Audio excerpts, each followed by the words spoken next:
नमस्कार, मैं हूं प्रशांत जुर्हे। हरियाणा के नूंह में हुई 31 तारीख को एक बड़ी हिंसक वारदात, जिसकी चर्चा ना सिर्फ हरियाणा में बल्कि पूरे देश और दुनिया में हो रही है। और ऐसी ही एक आगजनी और तोड़फोड़ वाली दुकान के सामने हम इस वक्त मौजूद हैं। और जिस तरह से उपद्रवियों ने जमकर तोड़फोड़ की है, ये पूरी दुकान को ही आग के हवाले कर दिया है। उसकी तस्वीर देखिए, पूरी तरह से ये जलकर खाक हो चुकी है। और उसके बाद ना सिर्फ इन दुकानों में तोड़फोड़ की गई है, इस तरीके से सड़क की सार्वजनिक संपत्ति को भी भारी नुकसान पहुंचाया गया है। मीटर तोड़ दिए गए हैं। इसके अलावा निजी संपत्तियों को भी नुकसान पहुंचाया गया है। हमारे ठीक दाईं ओर में एक मंदिर भी है। बताया जा रहा है कि यहां पर भी जमकर पथराव हुआ। बाईं तरफ देखिए, बाईं तरफ में यहां पर एक ज्वेलरी शॉप है और बताया जा रहा है कि साइड की ही एक दुकान में तोड़फोड़ के बाद में, जो कि गारमेंट्स की दुकान थी, कई कपड़े जल गए, कुछ फाड़ के फेंक दिए गए, कुछ लूट लिए गए। ये ज्वेलरी शॉप में भी ताले को तोड़ने की कोशिश हुई और देखिए इसका किस तरीके से एक हिस्सा तो टूट गया, लेकिन दूसरा नहीं टूट पाया ताला, और इसीलिए इस ज्वेलरी शॉप में करोड़ों की लूट नहीं हो सकी। लेकिन कई ऐसी और वारदातें हैं जो नूंह में अंजाम दी गई उपद्रवियों के द्वारा। लेकिन इस वक्त देश के number 1 news channel news 18 India पर आ रही है बड़ी खबर। अब ऐसे उपद्रवियों पर कसा गया है शिकंजा। लगातार उनकी पहचान की जा रही है, शिनाख्त की जा रही है और ऐसे ही कुछ आरोपियों की गिरफ्तारी हुई है और नूंह सदर थाने में उनकी मौजूदगी, और अब उनसे आगे की पूछताछ कोर्ट में उन्हें पेश किया जा रहा है। ऐसी ही एक जगह 19 आरोपियों को रखा गया, जिनके एक दिन की रिमांड,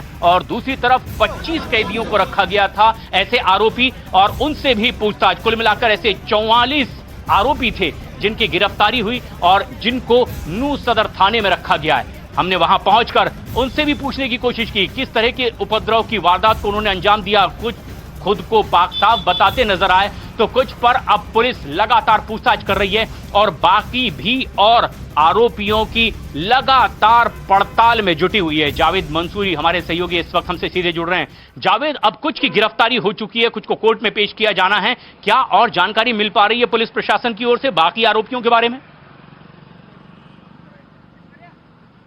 देखिए, कोर्ट में हम मौजूद हैं। कोर्ट में अब से थोड़ी देर पहले आरोपियों को लाया गया है। देखिए, ये वही वैन है हरियाणा पुलिस की। अब से थोड़ी देर पहले सदर नूंह थाने से यहां आरोपियों को पेश किया जाएगा। अब से थोड़ी देर बाद और पता चलेगा कि आखिर न्यायिक हिरासत में भेजा जाता है या फिर रिमांड में भेजा जाता है। जो सोर्सेज कह रहे हैं पुलिस रिमांड मांगेगी, लेकिन मैं आपको कोर्ट के बाहर की तस्वीर दिखाना चाहता हूं। हरियाणा पुलिस के कमांडो यहां पर तैनात किए गए हैं व्यवस्था कायम करने के लिए। दरअसल लगातार आरोपियों की धरपकड़ जारी है। 137 जो आरोपी हैं हिंसा के, उनको गिरफ्तार कर लिया गया है और साथ ही कोर्ट में पेश किया जा रहा है। जो ये अलग अलग गुट हैं आरोपियों के, उनको कोर्ट में पेश किया जा रहा है, क्योंकि गिरफ्तारी का सिलसिला हिंसा के अगले दिन से ही शुरू हो गया था। हरियाणा पुलिस और हरियाणा एसटीएफ लगातार अलग अलग जगहों पर दबिश देकर जो हिंसा के आरोपी थे उनको गिरफ्तार कर रही थी। सरकार का साफ तौर पर कहना है जो भी षड्यंत्रकारी हैं, साजिश करता है, वो बख्शे नहीं जाएंगे। पूछताछ हुई है, कुछ लोगों को हिरासत में भी लिया गया था, अब फिर से पेश किया जाएगा। आप देखेंगे जो कोर्ट परिसर के ऊपर की तस्वीर, कुछ वकील यहां पर नजर आ रहे हैं, पुलिसकर्मी नजर आ रहे हैं। लगातार जो नूंह सदर थाने में आरोपी थे उनसे पूछताछ चल रही थी। लगातार सख्ती से पूछताछ हुई है, क्योंकि पुलिस दरअसल ये खंगालने की कोशिश कर रही है कि क्या ये दंगा कोई बड़ी साजिश का हिस्सा था, क्योंकि जिस स्तर पर आगजनी, तोड़फोड़ और फायरिंग की घटनाएं सामने आए, उसके वीडियो सामने आए, उसको लेकर लगातार सवाल खड़े हो रहे हैं। और अब कोर्ट में पेश किया जाएगा और तमाम यही दलीलें रिमांड मांगने के लिए पुलिस कोर्ट में रखेगी। जी।